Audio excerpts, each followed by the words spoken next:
السلام عليكم ورحمة الله تعالى وبركاته. بسم الله الرحمن الرحيم. الحمد لله رب العالمين، والصلاة والسلام على سيد المرسلين وعلى آله وأصحابه أجمعين، أما بعد. فقد قال الله تبارك وتعالى في القرآن الكريم: أعوذ بالله من الشيطان الرجيم، بسم الله الرحمن الرحيم. يا أيها الناس إنا خلقناكم من ذكر وأنثى وجعلناكم شعوبا وقبائل لتعارفوا إن أكرمكم عند الله أتقاكم إن الله عليم خبير. صدق الله العليم. وقال النبي صلى الله عليه وسلم: إنما الأعمال بالنيات، أو كما قال عليه الصلاة والسلام. سبحانك لا علم لنا إلا ما علمتنا إنك أنت العليم الحكيم. اللهم انفعني بما علمتني وعلمني ما ينفعني ربي زدني علما. ربنا رب ارحمهما كما ربياني صغيرا. ربي أدخلني مدخل صدق وأخرجني مخرج صدق واجعل لي من لدنك سلطانا نصيرا. اللهم صل على سيدنا محمد وعلى آل سيدنا محمد وبارك وسلم عليه، يا أول الأولين ويا آخر الآخرين، يا ذا القوة المتين ويا راحم المساكين ويا أرحم الراحمين. اللهم ارحمنا برحمتك يا أرحم الراحمين. எல்லா புகழும் அல்லாஹ் ஜல்ல ஷானுஹு தஆலாவுக்கே உரித்தாகட்டுமாக.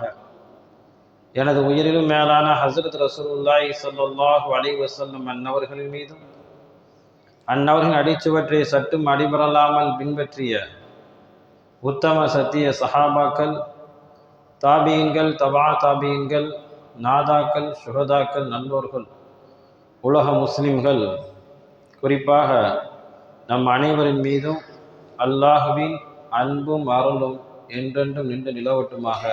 ஆமீன்.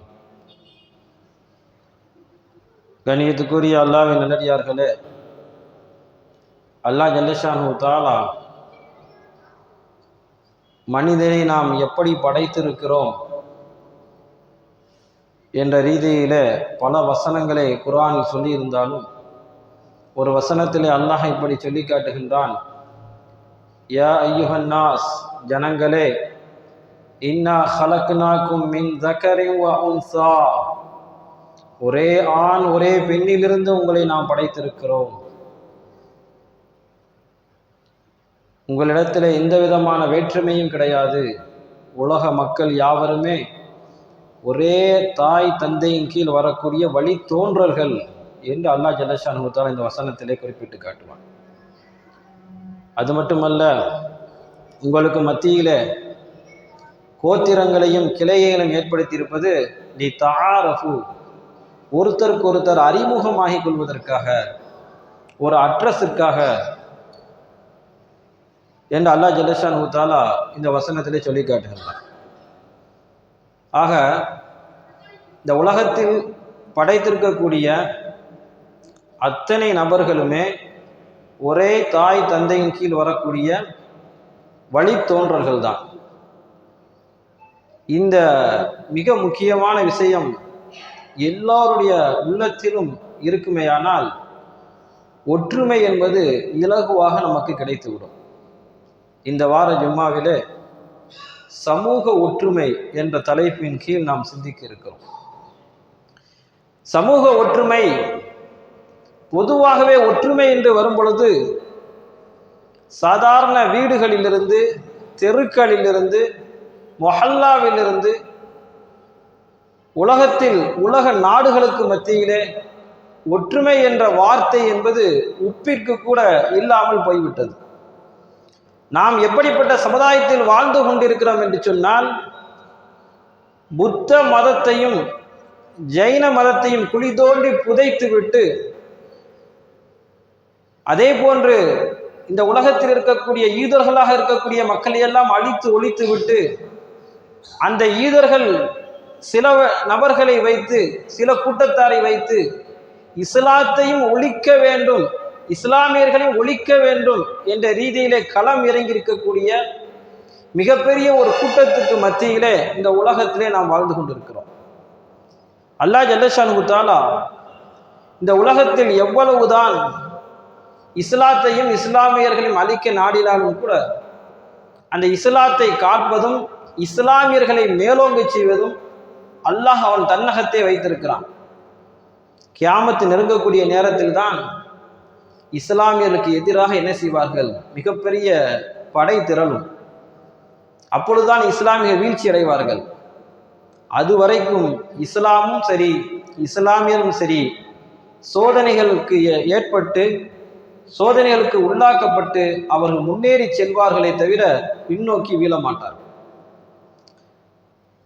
இப்படி பல சவால்களை எதிர்கொள்ளக்கூடிய இந்த உலகத்தில் நாம் நம்முடைய ஒற்றுமையை பல மடங்கு இரட்டிப்பாக நாம் ஆக்கியிருக்க வேண்டும். பலகீனம் என்னவென்று சொன்னால், சாதாரண விஷயத்தில் கூட நமக்கிடையில ஒற்றுமை என்பது இல்லாமல் போய்விட்டது. வீட்டுக்கு வீடு சண்டையில் தொடங்கி பக்கத்து வீட்டுக்காரிடத்தில் ஒற்றுமை இல்லை, மொஹல்லாவாசிகளிடத்திலே ஒற்றுமை இல்லை, ஐந்தறிவு ஜீவனாக இருக்கக்கூடிய விலங்குகள் கூட தனக்கு பசி ஏற்படக்கூடிய நேரத்தில் தான் அடுத்த விலங்குகளை அடித்து தின்னுகிறது.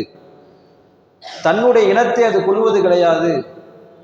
ஆனால் இந்த மனிதன் பகுத்தறிவு பெற்றவன், ஆறறிவு பெற்றவன், தன்னுடைய சுயநலத்திற்காக ஆதாயத்தை தேடுவதற்காக நம் மனித சமுதாயத்திலே ஒற்றுமையை குலைக்கின்றான். நாட்டுக்கு நாடு போர் தொடுப்பதால் அழிவுகளும் உயிர் இழப்புகளும் தான் அதிகமாகுமே தவிர அதனால் மனிதர்களுக்கு எந்த பிரயோஜனம் கிடைக்காது. நான் பெரியவனா நீ பெரியவனா என்று போட்டி போடக்கூடிய ஒரு சூழ்நிலை தான் ஒவ்வொரு நாடுகளுக்கு மத்தியிலே போர் ஏற்படுகிறது. ஒரு நேரங்களில் போர் என்பது ஏதோ கொஞ்ச நாள் நடக்கும். இப்போ வருஷ கணக்கில் நடந்து கொண்டிருக்கிறது போர்கள். பலஸ்தீன போர் கிட்டத்தட்ட 13 மாதங்கள் நடந்து கொண்டிருக்கிறது. ஒரு முஸ்லீம் எப்படி இருக்க வேண்டும் என்று சொன்னால், ஒரு ஊருக்கு செல்வதற்காக காத்திருக்கக்கூடிய நிழல் குடையில் நிற்கும் பயணிகளாக முஸ்லீம்கள் இருக்க வேண்டும். ஏனென்றால் நமக்கு வரக்கூடிய வாகனம் ஒன்றுதான், நாம் போய் சேரக்கூடிய இடமும் ஒன்றுதான். தெளிவாக சொல்ல வேண்டும் என்றால், நம்மை படைத்த ஏக இறைவன் ஒருவன் தான், நமக்கு நபி ஒருவர் தான், பெருமானார் ஸல்லல்லாஹு அலைஹி வஸல்லம் அவர்கள். இன்னைக்கு கியாமத்து நாள் வரையும் அவர்கள் தான். நம்முடைய மார்க்கம் தீனுல் இஸ்லாம் தான். எல்லாவற்றிலும் ஒற்றுமையாக இருக்கக்கூடிய நாம் பிரிந்து பிரிந்து கிடக்கிறோம். நம்முடைய இபாதத்துகள் நமக்கு ஒற்றுமையை கற்றுத்தருகிறது. இஸ்லாம் நாம் செயல்படக்கூடிய அல்லாவிற்காக வணங்கக்கூடிய வணக்கத்தில் கூட ஒற்றுமையை நமக்கு கற்றுத்தருகிறது. தொழுகையை எடுத்துக்கொள்ளுங்கள், எப்படி வேண்டுமானால் நின்று கொள்ளலாம் என்பதல்ல, வரிசையாக அணி அணியாக சஃப்பாக ஒற்றுமையாக இடைவெளி இல்லாமல் பிரியாமல் நிற்க வேண்டும். இடையில சஃப்ல பிரிவு ஏற்பட்டால் ஷைத்தான் சூழ்ச்சி செய்து விடுகிறான். எங்கெல்லாம் பிரிவு ஏற்படுகிறதோ அங்கெல்லாம் ஷைத்தான் அந்த இடத்தை பூர்த்தி செய்கிறான். ஷைத்தான் உள்ள உட்கார்ந்து ஆட்டி படைச்சிருவான். அது எந்த உறவாக இருந்தாலும் சரி, கணவன் மனைவி உறவாக இருந்தாலும் சரி, நட்பு வட்டாரமாக இருந்தாலும் சரி. அதனால்தான் ஜக்காத்துடைய கடமை சமத்துவம். வெறுமனே பணக்காரன் மட்டும் என்ன செய்யக்கூடாது, நல்ல உணவுகளை சாப்பிடக்கூடாது, எல்லோரும் சாப்பிட வேண்டும், எல்லோருக்கும் பொருளாதாரத்தை நிரப்பமாக கொடுக்க வேண்டும் என்ற ரீதியிலே கடமையாக்கப்பட்ட ஜக்காத் யாரும் பாதிக்கப்படக்கூடாது, ஒற்றுமையோடு இருக்க வேண்டும். அடுத்து கௌபாவிலே அந்த குறிப்பிட்ட காலகட்டத்திலே ஹஜ்ஜுடைய நேரத்திலே உயர்ந்தவன் தாழ்ந்தவன் என்ற வித்தியாசம் இல்லாமல் எல்லோரும் ஒரே உடை, எல்லோரும் ஒரே மாதிரியான சுற்றுக்கள் கௌபாவை. நான் கொஞ்சம் உயர்ந்தவன், விஐபி கோட்டா, நான் கூட கொஞ்சம் சுத்திக்கலாமா, 7 சுற்றுகள் தான். நான் கொஞ்சம் விஐபியாக இருக்கிறேன், முக்கியமான ஆளு, நான் கொஞ்சம் நல்ல உடைகளை உடுத்திக் கொள்ள முடியுமா, ஒரே ஆடை. இஸ்லாம் கற்றுத்தருகிறது நீங்கள் ஒரே குடையின் கீழ் இருக்க வேண்டும். நமக்கு சொல்லப்பட்டிருக்கக்கூடிய இபாதத்துடைய நோக்கமே அதுதானே. முரண்பாட்டை நாம் எப்போதுமே விரும்பக்கூடாது. முரண் இருக்கிறதே நம்மளை அழித்து விடும். முரண் இருக்கிறதே சைத்தானுக்கு நாம் உதவி செய்யக்கூடிய ஒரு ஆயுதம். எங்கெல்லாம் முரண் ஏற்படுகிறதோ, எங்கெல்லாம் பிரிவினை பேச்சுகள் ஏற்படுகிறதோ, எங்கெல்லாம் பிரிவினையான செயல்பாடுகள் ஏற்படுகிறதோ, கொஞ்சம் அந்த இடத்திலே நின்று யோசிக்க வேண்டும். நாம் சைத்தான் நம்மளை வழிநடத்தி செல்கின்றான். சைத்தானோட கை கோர்த்துட்டோம்னு அர்த்தம். பொதுவானதுக்கு மட்டுமல்ல, சாதாரண நீங்கள் வீட்டில் இருக்கக்கூடிய கணவன் மனைவி சண்டையாக இருந்தாலும் அதுதான். இன்னும் சொல்ல போனால் ஹதீஸிலே வருகிறது, கணவன் மனைவியுடைய பிரிவு தான் சைத்தானுக்கு இன்னமுமே அதிகமான சந்தோஷம். கணவன் மனைவி வீட்டில் சண்டை போட்டுக்கிட்டாங்க அப்படின்னா அது மாதிரியான சந்தோஷம் சைத்தானுக்கு எதுவுமே கிடையாது. எங்கெல்லாம் சண்டை நடக்கிறதோ, சச்சரவு நடக்கிறதோ, சைத்தானுக்கு ரொம்ப என்ன செய்ய ஆனந்தம். பிளவுகளை விரும்புகிறான் சைத்தான், அல்லாஹ் ஒற்றுமையை விரும்புகிறான். பிளவுகளை விரும்புகிறான் இப்லீஸ், சண்டை சச்சரவுகளை விரும்புகிறான் இப்லீஸ். இஸ்லாம் சொல்லித் தருகிறது, நீங்கள் ஒற்றுமையோடு இருங்கள். ஒரே இறைவனாக இருக்கும் பொழுது நீங்கள் ஒரே குடையின் கீழ் நில்லுங்கள்.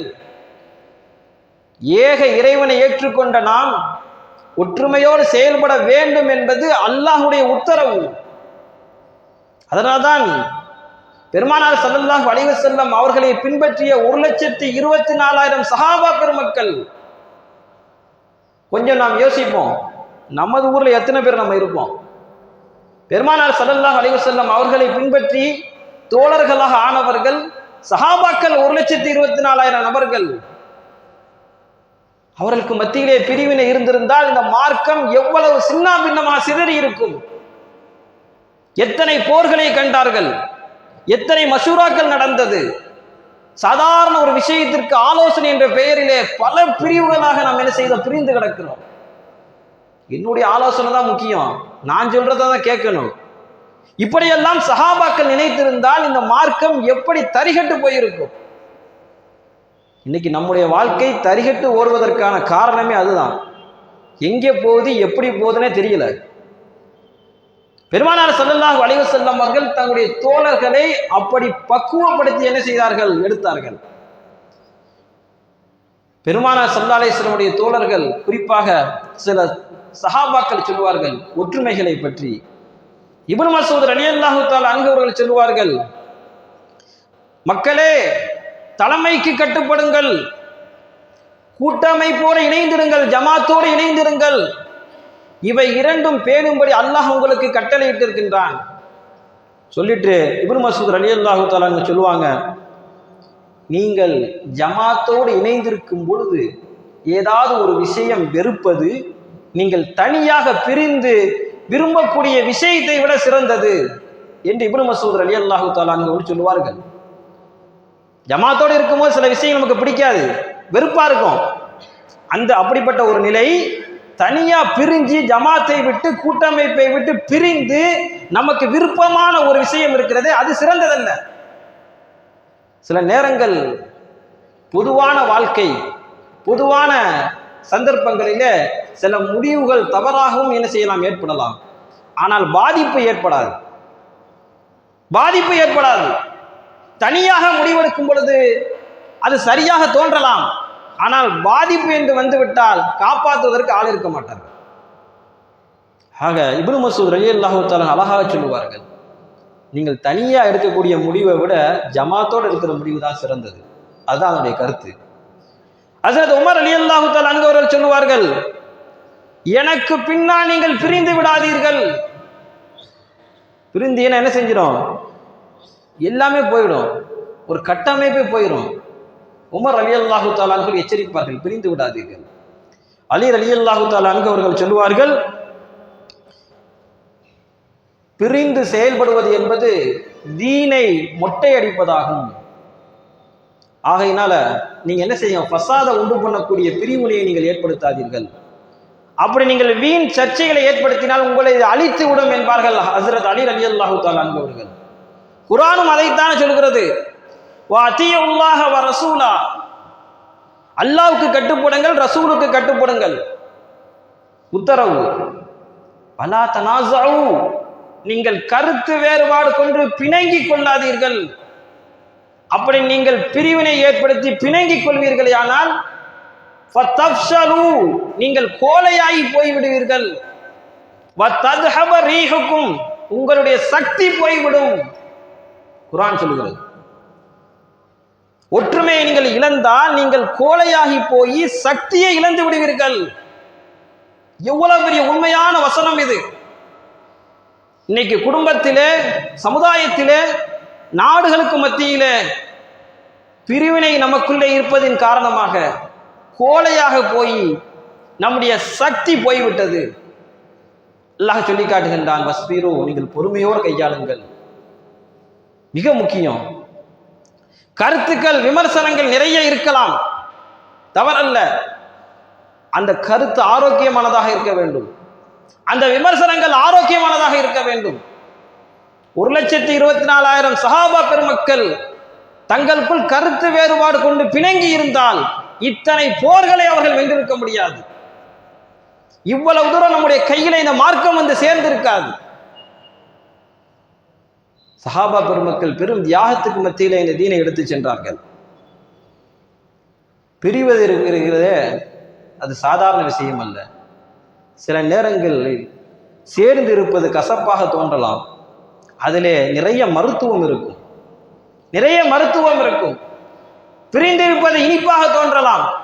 அந்த இனிப்பு சில நேரத்தில் நோயை உண்டு பண்ணிவிடும்.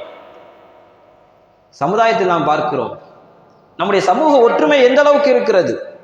இஸ்லாம் இருக்கிறதே, எப்பேற்பட்ட சக்தி இருக்குது என்று சொன்னால், பிரிந்தவர்களை ஒன்று சேர்க்கக்கூடிய சக்தி இஸ்லாமுக்கு இருக்கிறது. இஸ்லாத்துடைய சட்ட திட்டங்களை நீங்கள் புரட்டுங்கள். எங்கேயாவது நீங்கள் பிரிந்து செல்லுங்கள், இன்ன காரணத்திற்காக நீங்கள் என்ன செய்யுங்கள், ஒற்றுமையை சீர்குலையுங்கள் என்று வருவதே கிடையாது. எல்லா வசனத்திலும் கருத்துமிக்க வசனங்களை நாம் பார்க்கும் பொழுது, சட்ட ரீதியான விஷயங்களை பார்க்கும் பொழுது, நீங்கள் கொஞ்சம் விட்டு கொடுத்து போங்கள் என்ற கருத்து துணி இருக்கும் அதில், எல்லா இடத்திலும். அதுதான் நம்முடைய மார்க்கம். உடைந்த உள்ளங்களை இணைய செய்து உறவாட செய்யக்கூடிய இஸ்லாமுடைய மார்க்கம். அப்பேற்பட்ட மார்க்கத்திலே நாம் இருந்து கொண்டு நமக்குள்ளே பிரிவினை இருக்குமே ஆனால், சமுதாய ஒற்றுமை இல்லை என்று சொன்னால் நாம் மிகவும் பாதிக்கப்படுவோம். ஒற்றுமை ஒற்றுமை என்று பேசக்கூடிய அவர்கள் வாழ்க்கையிலே ஒற்றுமை இல்லாததின் காரணமாக இன்னைக்கு இவ்வளவு தூரம் பின்னடைவை இஸ்லாமிய சமூகம் சந்தித்துக் கொண்டிருக்கிறது. பிளவை தடுப்பதற்காக சஹாபாக்கள் விட்டுக் கொடுத்தார்கள். எத்தனையோ கருத்து வேறுபாடுகள் வராமல் அல்ல, வந்தது. ஆரோக்கியமாக இருந்தது கருத்து வேறுபாடு. சில நேரங்களில் பிரிவினை வந்துவிடக் கூடாது என்பதற்காக சஹாபா பெருமக்கள் தங்களுடைய கருத்தை என்ன செய்தார்கள், பின்வாங்கிக் கொண்டு விட்டுக் கொடுத்தார்கள். ஹஜ்ரத் உஸ்மான் ரலியல்லாஹு தஆலா அன்ஹு அவர்கள் மினாவுல லுஹரு, அசரு, இஷா இந்த தொழுகைகளை நான் 2 தொழுவது தான் சுன்னத்து. பிரயாணிங்கிற அடிப்படையில், கசருங்கிற அடிப்படையில் 2 தொழுவது சுன்னத்து. உஸ்மான் ரலியல்லாஹு தஆலா அன்ஹு அவர்கள் 4 ரக்காத்தாக தொழுவார்கள், தொழ வைப்பார்கள். காரணம் என்று பார்க்கும் பொழுது, உஸ்மான் ரலியல்லாஹு தஆலா அன்ஹு மக்காவிலே திருமணம் முடித்திருந்தார்கள். அந்த அடிப்படையில் அவங்களுக்கு கசர் வராது. அவங்க அந்த பிரயாணிங்கிற சட்டம் வராது. நம்ம எங்கே திருமணம் முடிச்சிருக்கோமோ அந்த ஊருக்கு போகும்போது நம்ம என்ன சொல்ல மாட்டோம், அவரை பிரயாணின்னு சொல்ல மாட்டோம். மார்க்க ரீதியாக அங்கே போய் அவர் எப்போதும் போல 4 ரக்காத் தான் தொழுகணும், கசர் தொழுக முடியாது. அந்த அடிப்படையில் ஹஜ்ரத் உஸ்மான் ரலியல்லாஹு தஆலா அன்ஹு மக்காவில் மினாவில் 4 ரக்காத் தொழு வச்சாங்க. இன்னொரு கருத்து என்ன அப்படின்னா, மக்கள் எல்லாம் மினாவில் வந்து இந்த லுகர், அசர், இஷா அறியாமை காலத்தில் இது எல்லாமே 2 ரக்காத்து தான் என்று தவறாக புரிந்து கொள்வார்கள் என்பதற்காக வேண்டி ஹஜ்ரத் உஸ்மான் ரலியல்லாஹு தஆலா அன்ஹு அவர்கள் மினாவில லுகர், அசர், இஷா இந்த 3 வக்தையும் 4 ரக்காத்தாக தொழ வைக்கக்கூடியவர்களாக இருந்தாங்க. இதற்கு நேர் மாற்றமாக ஹஜ்ரத் இப்னு மஸ்ஊத் ரலியல்லாஹு தஆலா அன்ஹு அவங்க 2 ரக்காத்து தான் தொழ வேண்டும் என்ற கருத்தை கொண்டவர்கள். இப்படி இந்த 2 ரக்காத்து தான் தொழ வேண்டும் என்ற கருத்தை கொண்ட இப்னு மஸ்ஊத் ரலியல்லாஹு தஆலா அன்ஹு அவர்கள் உஸ்மான் ரலியல்லாஹு தஆலா அன்ஹு அவர்களுக்கு பின்னால் நின்று தொழுகும் பொழுது 4 ரக்காத்தாக தொழுதார்கள். அந்த 4 ரக்காத்தை என்ன செய்தார்கள், ஆமோதித்தார்கள். காரணம் என்ன தெரியுமா? அந்த நேரத்திலே சிறு விட்டு கொடுப்பு பெரிய கலகத்தையும் பெரிய பிரிவினையும் என்ன செய்யும்? தடுத்து விடும். அந்த நேரத்தில் இப்னு மஸ்ஊத் ரலியல்லாஹு தஆலா அன்ஹு அவர்கள் 2 ரக்காத்து தான் தொழ வேண்டும் என்று வாதிட்டிருந்தாலோ அல்லது 2 ரக்காத் கருத்துக்களை சொல்லி இருந்தாலோ இப்னு மஸ்ஊத் ரலியல்லாஹு தஆலா அன்ஹு அவர்களுக்கு பின்னாலும் ஒரு பெரும் கூட்டம் தயாராக இருக்கும். இந்த இடத்தில் விளங்க வேண்டிய செய்தி என்ன தெரியுமா? சஹாபா பெருமக்கள் யாருமே தனக்கு பின்னால் ஒரு பெரிய கூட்டம் இருக்க வேண்டும் என்று நினைத்ததே கிடையாது. இன்னைக்கு நம்ம சாதாரண ஆட்கள் இருந்து பெரிய ஆட்கள் வரை நினைக்கிறோம், எனக்கு பின்னாடி ஒரு டீம் இருக்கணும், எனக்கு பின்னாடி ஒரு கூட்டம் இருக்கணும். சஹாபா பெருமக்களுக்கு தானாகவே மக்கள் என்ன செஞ்சாங்க? ஆதரவு கொடுத்தாங்க. ஆனா ஒரு காலம் என்ன செய்யல, அந்த ஆதரவை அவர்கள் ஏற்றுக்கொள்ள. நமக்கு பின்னாடி ஒரு கூட்டம் சேர்க்க வேண்டும், நமக்கு பின்னாடி ஒரு ஆதரவு இருக்க வேண்டும் என்று நினைக்கவில்லை. எது உண்மையோ, எது சத்தியமோ, எது நேர்மையோ, எது பிளவை ஏற்படுத்தாதோ அதைத்தான் செய்து காட்டியிருந்தார்கள். விட்டு கொடுப்பு மிக முக்கியமான ஒரு விஷயம். உஸ்மான் ரலியல்லாஹு தஆலா அன்ஹு அவருடைய மரணம் நமக்கு தெரியும். என்ன கிளர்ச்சியாளர்கள் என்ன செய்யப்பட்டாங்க? கொல்லப்பட்டாங்க. சிறையில் அடைக்கப்பட்ட நேரத்தில் ஹஜ்ரத் உஸ்மான் ரலியல்லாஹு தஆலா அன்ஹு சிறையில் அடைக்கப்பட்டாங்க. அந்த நேரத்தில் என்ன சஹாபாக்கள்ல சில பேர் கேட்குறாங்க, உங்களை சிறையில் அடைச்சிட்டாங்க, நாங்கள் ஏதாவது பண்ணவான்னு கேட்குறாங்க. அப்படி கேட்கக்கூடிய நேரத்தில் உஸ்மான் ரலியல்லாஹு தஆலா சொன்னாங்க, எனக்காக வேண்டி நீங்கள் இரத்தத்தை ஓட்ட வேண்டாம். இன்னைக்கு ஒரு ஆட்சியாளர் சிறை பிடிச்சிட்டா தன்னை சிறையிலிருந்து மீட்டுக் கொள்வதற்காக எவ்வளவு போராட்டம் நடத்தினாலும் சரி, எத்தனை பேர் உயிர் காலியானாலும் பரவாயில்லைன்னு அந்த ஆட்சியாளர் என்ன செஞ்சிருவான்? அதற்குரிய முயற்சிகளில் ஈடுபட்டுருவான். உஸ்மான் ரலியல்லாஹு தஆலா அன்ஹு அவர்கள் என்ன செய்தார்கள்? எனக்காண்டி ஒரு உயிர் போகக்கூடாது, அதை விட நான் சிறையில் இருந்து கொள்கிறேன். நம்முடைய நாடுகளே நம்ம பார்க்கலாம், முன்னால் இருந்த முதல்வர்களுடைய சூழ்நிலைகள். சில நேரங்கள் அவர்கள் சிறைக்கு அப்பால் போகும்போது இந்த பகுதியில் எவ்வளவு கலவரம் எல்லாம் நடந்தது, வன்முறை எல்லாம் நடந்தது, எவ்வளவு மக்கள் கஷ்டப்பட்டாங்க. ஆனால் உஸ்மான் ரலியல்லாஹு தஆலா அன்ஹு அவர்கள் சிறையில் இருக்கும் பொழுது, ஒரு ஆட்சியாளராக கலீஃபாவாக இருக்கக்கூடிய நேரத்தில் சிறையில் இருக்கும் பொழுது மக்கள் கொதித்த நேரத்திலும் கூட நீங்கள் என்ன செய்யக்கூடாது? கொதிக்கக்கூடாது, இரத்தத்தை ஓட்டக்கூடாது என்று சொல்லிக் கொடுத்தார்கள். காரணம், சமூகம், இந்த சமுதாயம் பிளவுபட்டு விடக்கூடாது. யார் தன்னுடைய சுயநலத்திற்காக வேண்டி, தன்னுடைய காரியத்தை நிறைவேற்றிக் கொள்வதற்காக வேண்டி, தான் பெரியாள் என்பதை காட்டுவதற்காக வேண்டி யார் இந்த செயல்களில் ஈடுபடுகிறார்களோ, சமுதாயத்தை பிளவுபடுத்தக்கூடிய செயல்களில் ஈடுபடுகிறார்களோ, நிச்சயமாக ஒருபோதும் அவர்கள் வெற்றி அடையவே முடியாது. வரலாறு என்ன செய்யும்? அவர்களை தூற்றத்தான் செய்யுமே தவிர ஒருபோதும் என்ன செய்யாது? புகழாது. அதனால்தான் ஒவ்வொரு நேரத்திலும் சஹாபா பெருமக்கள் விட்டு கொடுத்து வாழ்ந்து வந்தார்கள். பெருமானார் ஸல்லல்லாஹு அலைஹி வஸல்லம் அவருடைய மரண நேரம், மௌத்துடைய நேரம் நமக்கெல்லாம் தெரியும். ஸல்லல்லாஹு அலைஹி வஸல்லம் அவங்க கடுமையான தலைவலி, காய்ச்சலில் படுத்தாங்க, மௌத்தாயிட்டாங்க. ஆயிஷா ரலியல்லாஹு தஆலா அன்ஹாவுடைய மடியிலே மௌத்தாயிட்டாங்க. இந்த செய்தி அபூபக்கர் சித்திக் ரலியல்லாஹு தஆலா அன்ஹுவுக்கு கிடைக்கிறது. அபூபக்கர் சித்திக் ரலியல்லாஹு தஆலா வர்றாங்க, பெருமானார் ஸல்லல்லாஹு அலைஹி வஸல்லம் அவர்களை பார்க்குறாங்க. பார்த்துட்டு யா நபியல்லான்னு சொல்லி என்ன செய்கிறாங்க? ஸல்லல்லாஹு அலைஹி வஸல்லம் அவர்களை மேலே நெத்தியிலே முத்தமிட்டு அப்படியே கவிழ்ந்து அழுகிறார்கள். மறுபடியும் எழுந்து மறுபடியும் நெத்தியிலே முத்தமிடுகிறார்கள். பரிசுத்தமானவர்களே அப்படின்னு சொல்லி முத்தமிடுறாங்க. இப்படி அழுது முத்தமிட்டதற்கு பிறகு அபூபக்கர் சித்திக் ரலியல்லாஹு தஆலா அன்ஹு அவர்கள் சொல்வார்கள், யா ரசூலல்லாஹ், அல்லாஹ் உங்களுக்கு 2 மௌத்தை தரவில்லை, ஒரே மௌத்தை தான் தந்திருக்கிறான் என்று சொல்வார்கள். ஏன் தெரியுமா? அந்த நேரத்தில் ஸல்லல்லாஹு அலைஹி வஸல்லம் அவர்கள் மௌத்தாகிவிட்டார்கள் என்று சொன்னதை சஹாபாக்கள் சிலர் ஏற்றுக்கொள்ளவில்லை. குறிப்பாக ஹஜ்ரத் உமர் ரலியல்லாஹு தஆலா அன்ஹு அவர்கள் ஸல்லல்லாஹு அலைஹி வஸல்லம் இறந்து போயிட்டாங்க அப்படின்னு சொன்ன விஷயத்தை ஹஜ்ரத் உமர் ரலியல்லாஹு தஆலா ஏற்றுக்கொள்ளல. போய் மக்களிடத்துல போய் நின்று பிரசங்கம் பண்றாங்க. மக்கள் எல்லாம் ஒன்று திரட்டி, முஹம்மது ஸல்லல்லாஹு அலைஹி வஸல்லம் அவர்கள் இறக்கவில்லை, நிச்சயமாக அவர்கள் முனாஃபிக்கீன்களை எல்லாம், நயவஞ்சகர்கள் எல்லாம் அழித்து விட்டு தான் இறப்பார்கள் என்று பிரசங்கம் பண்ணிக்கிட்டு இருக்கிறாங்க உமர் ரலியல்லாஹு தஆலா அன்ஹு. ஹஜ்ரத் அபூபக்கர் சித்திக் ரலியல்லாஹு தஆலா அன்ஹு அவங்க ஸல்லல்லாஹு அலைஹி வஸல்லம் அவங்களை பார்த்துட்டு நெத்தியிலே முத்தமிட்டு சொல்லுகிறார்கள், யா ரசூலல்லாஹ், அல்லாஹ் உங்களுக்கு 2 மௌத்தை தரவில்லை, ஒரே மௌத்து தான், நீங்கள் மரணம் அடைந்து விட்டீர்கள் என்பதை சொல்லுவார்கள். பிறகு வெளியிலே வந்து ஹஸரத் உமர் ரலியல்லாஹு தஆலா அன்ஹு அவர்கள் வீரமாக பேசிக் கொண்டிருப்பார்கள். ஸல்லல்லாஹு அலைஹி வஸல்லம் இறக்கலைன்னு சொல்லிட்டு இருப்பாங்க.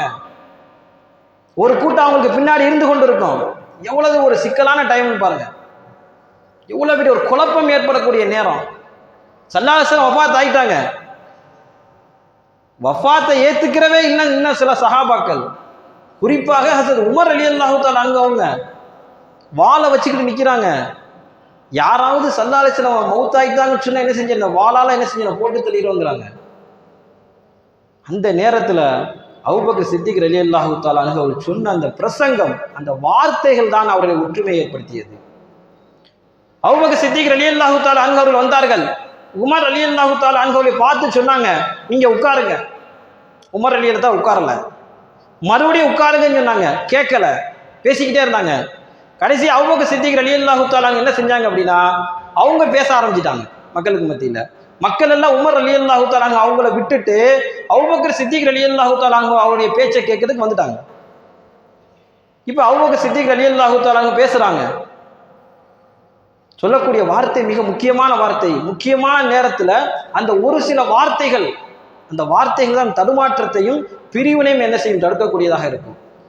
அபூபக்கர் சித்திக் ரலியல்லாஹு தஆலா என்ன செய்யறாங்க, மக்களுக்கு மத்தியில் உரையாற்றுறாங்க.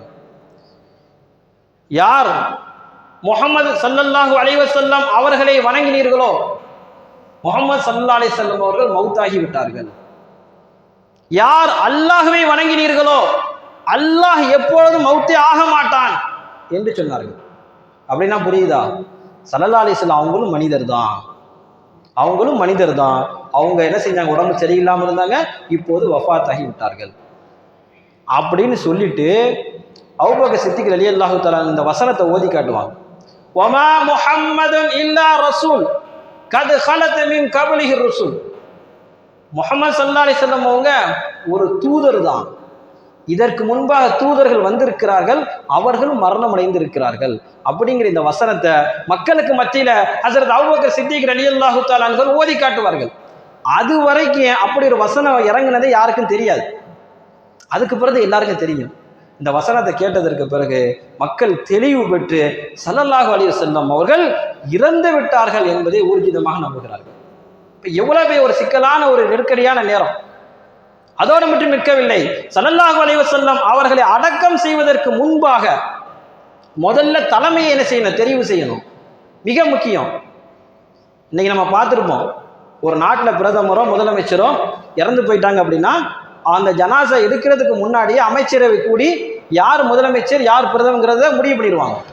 ஏன்னா கொஞ்ச நேரம் கூட நாடு பொறுப்புதாரிகள் இல்லாமல், ஆட்சியாளர் இல்லாமல் இருக்கக்கூடாது, அந்த நேரத்தில் சட்ட ஒழுங்கு பாதிக்கப்பட்டு விடக்கூடாது என்பதற்காக செயல்படுவார்கள். இந்த நடைமுறை பெருமானார் ஸல்லல்லாஹு அலைஹி வஸல்லம் உடைய வஃபாத்துக்கு பிறகு ஹஸரத் அபூபக்கர் சித்திக் ரலியல்லாஹு தஆலா அன்ஹு அவர்கள் ஏற்படுத்திய நடைமுறை இது. ஸல்லல்லாஹு அலைஹி வஸல்லம் உடைய மௌத்துக்கு பிறகு அடக்கம் செய்வதற்கு முன்பாக ஜனாசா இருக்கிறது. அந்த நேரத்தில் சஹாபா பெருமக்கள் என்ன செய்யறாங்க, முதல்ல தலைமை என்ன செய்யறாங்க, முடிவு பண்ணணும். மஷூரா நடக்குது. அபூபக்கர் ரலியல்லாஹு தஆலா, உமர் ரலியல்லாஹு தஆலா எல்லாரும் வந்திருக்கிறாங்க. கருத்துக்கள் சொல்லப்படுகிறது. தலைமைத்துவம் மிக முக்கியம். தலைவர் யாராக இருக்கணும், கலீஃபாவை யாராக இருக்கணும் சொல்றாங்க சஹாபாக்கள். அன்சாரிகள்ல ஒரு ஆளு, முஹாஜிரின் ஒரு ஆள் வச்சுக்கிடுவோம். ரெண்டு தலைமை, மக்காவாசி மதினாவாசியில் ஒரு தலைமை.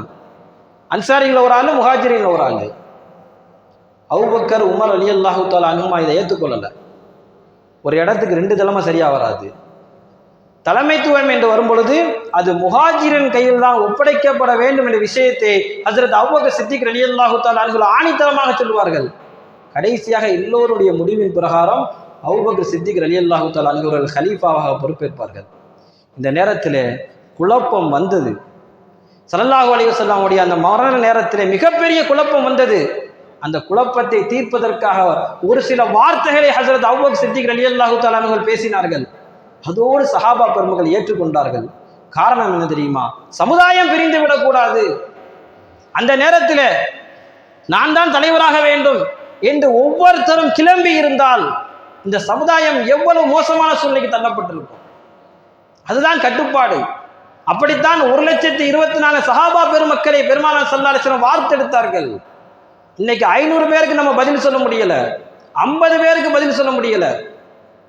1,24,000 சஹாபா பெருமக்களுக்கு ஸல்லல்லாஹு அலைஹி வஸல்லம் அவர்கள் ஒரே தலைமையை கற்றுக் கொடுத்தார்கள், தலைமைக்கு கட்டுப்படுவதை கற்றுக் கொடுத்தார்கள். இவ்வளவு பெரிய நிகழ்ச்சி நடந்ததற்கு பிறகுதான் இந்த இஸ்லாமிய சமுதாயம் தலைமைத்துவம் என்பதை எப்படியெல்லாம் பயன்படுத்த வேண்டும், அடுத்தடுத்த ஹலீஃபாக்கள் அதை அழகான முறையில் நமக்கு வழிகாட்டி தந்திருக்கிறார்கள். காரணம், சமுதாய ஒற்றுமை சீர்கெட்டு போய்விடக்கூடாது.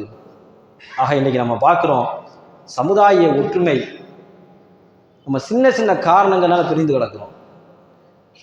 மற்ற நமக்கு எதிரானவர்கள், மாற்று மதத்தவர்கள், இஸ்லாம் அல்லாதவர்கள் நம்மை எதிர்ப்பதற்காக எல்லோரும் ஒரே அணியில சேர்ந்து கொள்றாங்க. கிறிஸ்தவர்களும் யூதர்களும் நேர் முரணானவங்க. கொஞ்சம் சிந்திச்சு பார்த்தா தெரியும். கிறிஸ்தவர்களும் யூதர்களும் நேர் முரணானவங்க.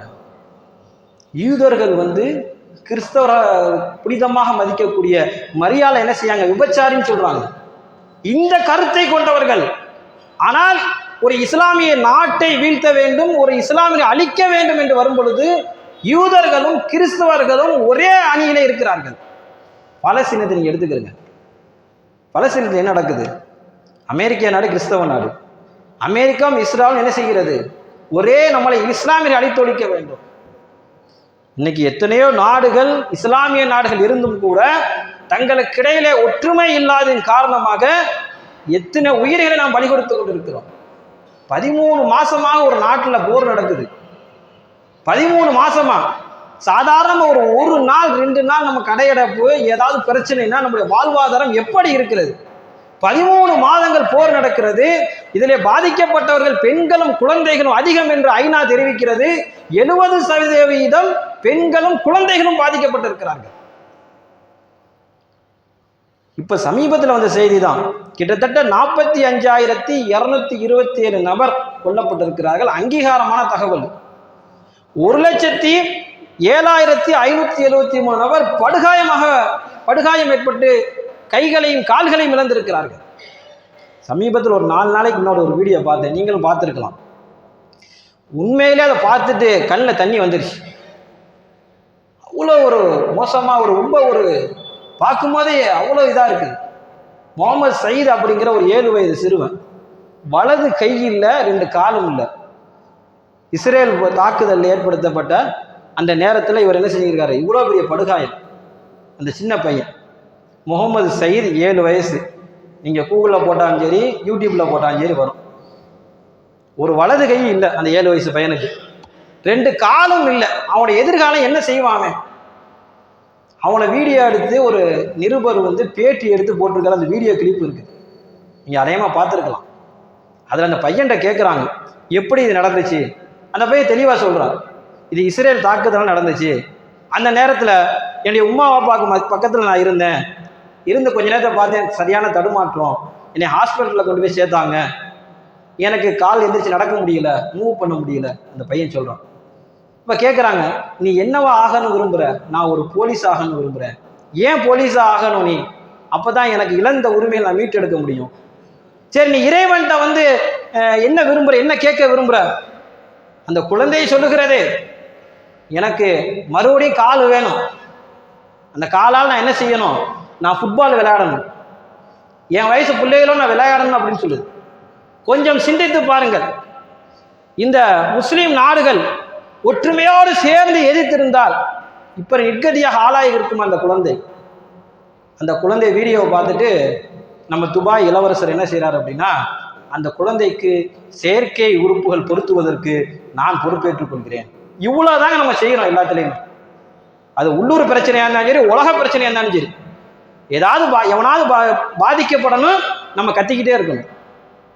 இவ்வளவு மோசமாக சமுதாய ஒற்றுமை சீரழிந்து போய்விட்டது.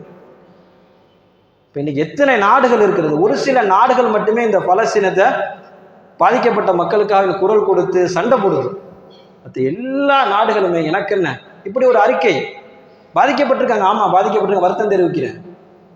ஒரே ஒரு பிள்ளைக்கு மட்டும் நம்ம செயற்கையாக உறுப்புகளை வாங்கி கொடுத்துட்டா போதுமா? எவ்வளோ பெரிய கனவுகளோடு அந்த குழந்தை இருக்கும். அந்த குழந்தையுடைய வாழ்வாதாரம் என்ன? வீடியோவை பார்த்தீங்கன்னா உங்களுக்கு தெரியும். அது கூடாரங்களில், காசா பகுதியில் இருக்கக்கூடிய கூடாரங்களில் அப்படியே என்ன செய்ய விளையாண்டுக்கிட்டு போகுது அந்த குழந்தை. சமுதாய ஒற்றுமை அந்த அளவுக்கு மோசமாக இருக்கிறது. நம்முடைய முஹல்லால ஒற்றுமை இல்லை, நம்முடைய குடும்பத்தில் ஒற்றுமை இல்லைன்னா எப்படி சீரழிவு ஏற்படுகிறதோ, நம்முடைய முஹல்லாவில் நம்முடைய பகுதியில் ஒற்றுமை இல்லைன்னா நம்ம பின்தங்கி தான் செல்வோம். எல்லாத்தையும் நம்ம பாதிக்கப்படுவோம். இன்னைக்கு சின்ன சின்ன விஷயங்கள் எல்லாம் வாட்ஸ்அப்புகளில் பேசக்கூடிய பேச்சுகள் எல்லாத்துக்கும் நாளைக்கு அல்லாஹ்ட்ட பதில் சொல்லி ஆகணும்.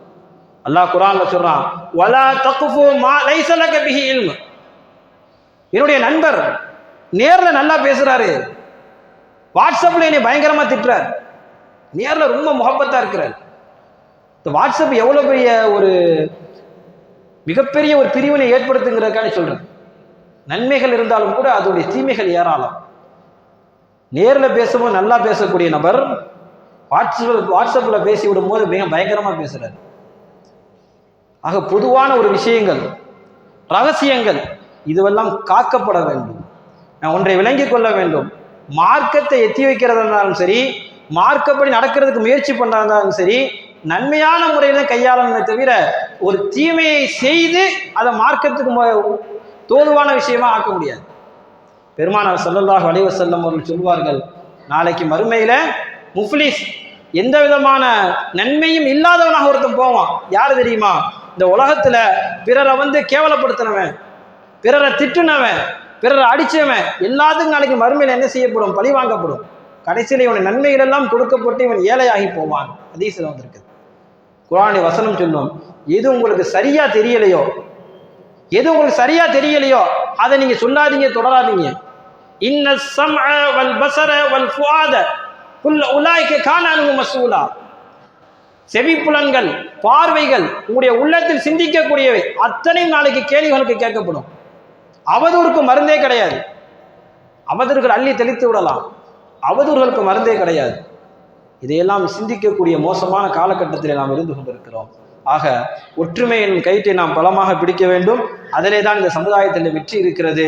பிரிந்து கிடப்போமையானால் ஸல்லல்லாஹு அலைஹி வஸல்லம் ஹதீஸ், ஜாஹிலியத் அறியாமை காலத்துடைய மௌத்தை தான் அடைய முடியும். அல்லாஹ் அதிலிருந்து நம் அனைவரையும் பாதுகாத்து அருள் புரிவானாக. ஆமீன். வாஹிர தஅவானா அல்ஹம்துலில்லாஹி ரப்பில் ஆலமீன். அஸ்ஸலாமு அலைக்கும் வரஹ்மத்துல்லாஹி தஆலா வபரகாத்துஹு.